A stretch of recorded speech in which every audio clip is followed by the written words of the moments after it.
Protéger la jeunesse à l'ère de l'intelligence artificielle.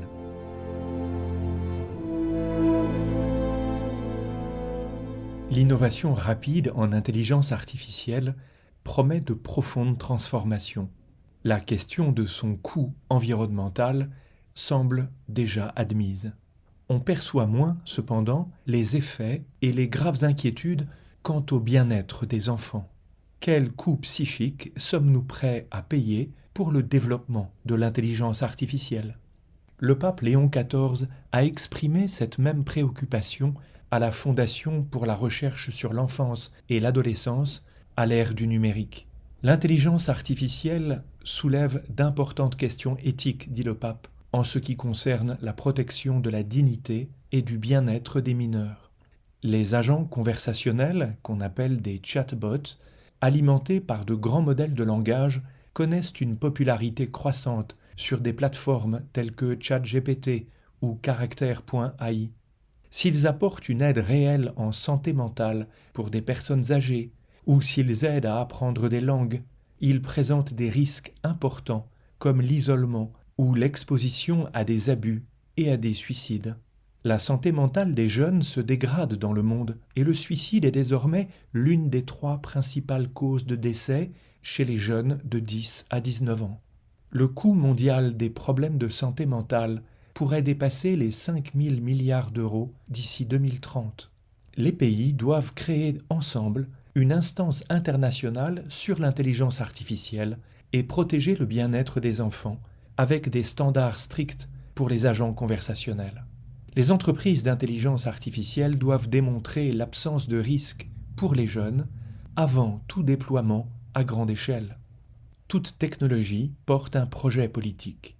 Les machines contiennent les choix des concepteurs qui nous imposent le régime de la conversation avec la machine. Or, la conversation mobilise la parole, et il y a beaucoup plus dans la parole que la simple commande vocale. Il y a toute notre histoire. La parole est la clé du coffre-fort que nous sommes. Nous subissons les structures techniques qui nous sont imposées et pillent notre intériorité. L'emploi de la première personne du singulier « je » par la machine effracte notre conscience et abuse de notre sensibilité. La science de la captologie a fait de l'anthropomorphisation le Graal de la conquête des esprits, explique le sociologue Irénée Regnault. Si la communauté internationale reconnaît la pertinence d'innover en matière d'intelligence artificielle pour améliorer la productivité, assurer la sécurité et renforcer la compétitivité, l'utilisation des agents d'intelligence artificielle a explosé et devient un fléau pour la vie sociale. En 2025, il y avait plus de 100 chatbots compagnons sur le marché. Character.ai compte 28 millions d'utilisateurs actifs. Replica, plus de 30 millions. Les utilisateurs de Character.ai y passent 2 heures par jour en moyenne. Snapchat a plus de 150 millions d'utilisateurs de son modèle MyAI pour plus de 10 milliards de messages échangés. Une dépendance excessive peut accentuer l'isolement, réduire l'empathie et entraîner des attachements émotionnels malsains qui vont fragiliser la cohésion sociale. Les jeunes sont les plus concernés. Plus les adolescents utilisent les chatbots, moins les parents en sont conscients. Replica est interdit aux moins de 18 ans. Character.ai exige 13 ans aux États-Unis et 16 ans en Europe. Mais certaines entreprises proposent l'IA même aux tout petits, en intégrant des chatbots dans les jouets. La sophistication des agents conversationnels menace réellement la qualité des relations humaines. Ces machines séduisantes donnent une illusion de relation, mais sans réelle réciprocité, ce qui nuit au développement de l'empathie chez l'enfant. Certains cas sont alarmants. Des agents conversationnels d'IA créent des relations intimes et sexualisées avec des mineurs, encouragent l'isolement ou des comportements dangereux. Leurs algorithmes ne font pas de distinction entre le réel et le fictif. À ce stade, ils ignorent toute considération morale. L'Australie est en pointe dans la prise de conscience face aux effets négatifs. Addiction, distorsion de la notion de consentement, vulnérabilité accrue aux abus. Les concepteurs doivent désormais penser spécifiquement aux enfants dans le développement et le déploiement de l'intelligence artificielle. Le voudront-ils seulement? Et peut-on vraiment viser l'épanouissement des enfants dans le développement de l'intelligence artificielle? Le déploiement de cette technologie précède les besoins et impose ses normes. La paresse seule ou son avatar, le gain de temps et l'efficacité, s'emparent de la machine à déléguer nos capacités cognitives. Les jeunes ne doivent pas être dépossédés de leurs biens propres, de leur droit d'apprendre à penser. Même si les concepteurs d'intelligence artificielle créent des dispositifs de sécurité et de modération, cela ne suffira pas pour endiguer les risques du développement social et émotionnel des enfants. Bonheur, santé physique et mentale, sens et but de la vie, caractère et vertu morale. La famille, l'éducation, le travail et la foi religieuse sont les voies principales vers un réel épanouissement. Le pape Léon XIV est clair.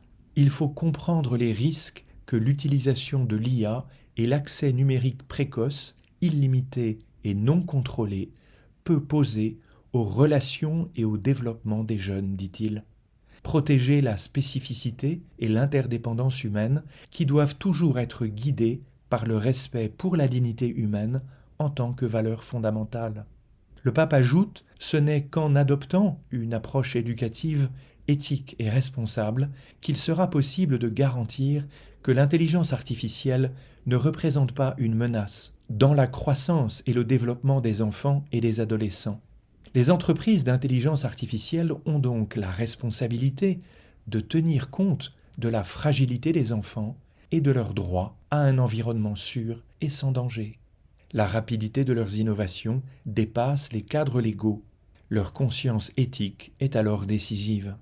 Hélas, même le recours à l'éthique permet de masquer le désastre promis par ces technologies. L'industrie s'en empare pour rassurer et éviter une régulation trop contraignante. Les chartes, les protocoles, les principes, les lignes rouges sont en dernière analyse de pâles paravents à l'irruption des machines. Néanmoins, il faut énoncer ses limites. Voici des recommandations essentielles. Il faut créer une instance internationale de surveillance de l'intelligence artificielle pour garantir le bien-être des enfants et définir des standards internationaux pour brider les agents conversationnels. Les technologies doivent renforcer l'encouragement à établir de vrais liens, l'empathie et la confiance chez l'enfant sans jamais remplacer une authentique relation humaine. Intégrer les chercheurs, les parents, les jeunes, la société civile pour garantir l'adaptation des normes. Il faut encore développer des tests de certification, intégrer ces normes dans les politiques internes. Il faut aussi assurer et exiger la transparence, surveiller régulièrement les expériences des jeunes, anticiper les risques et ajuster les normes. Enfin, il faut instaurer des interdictions et des limitations. La conscience citoyenne doit exiger d'interdire certaines technologies avant que leur diffusion ne les rende irréversibles. Pour cela, il faut respecter les besoins et les droits des enfants avec des restrictions d'âge adaptées. Il faut interdire l'imitation de la voix humaine ou toute prétention d'être humain. Il faut protéger l'intimité, contrôler toute divulgation d'informations personnelles, avertir les utilisateurs en cas de détresse psychique ou émotionnelle, interdire tout contenu suggestif ou sexuel. Il faut enfin protéger la vie privée. Ces technologies sont plus que jamais des outils de surveillance massive. Il faut limiter la collecte de données, obtenir le consentement des parents, instaurer des contrôles parentaux et interdire le profilage psychologique. Pour éduquer un enfant, il faut plus d'interaction humaine. Il faut de l'écoute et de la parole, et surtout du temps et de l'oisiveté. Or, c'est en réalité ce que l'intelligence artificielle nous prend. La sécurité des mineurs face à l'intelligence artificielle exige un engagement commun de tous les responsables politiques et religieux du monde. Face au risque, toute innovation doit protéger les plus vulnérables. Les enfants et les adolescents, dit le pape Léon XIV, sont particulièrement vulnérables à la manipulation à travers les algorithmes de l'intelligence artificielle qui peuvent influencer leurs décisions et leurs préférences. Il est essentiel que les parents et les éducateurs prennent conscience de ces dynamiques et que des instruments soient développés pour contrôler et guider l'interaction des jeunes avec la technologie.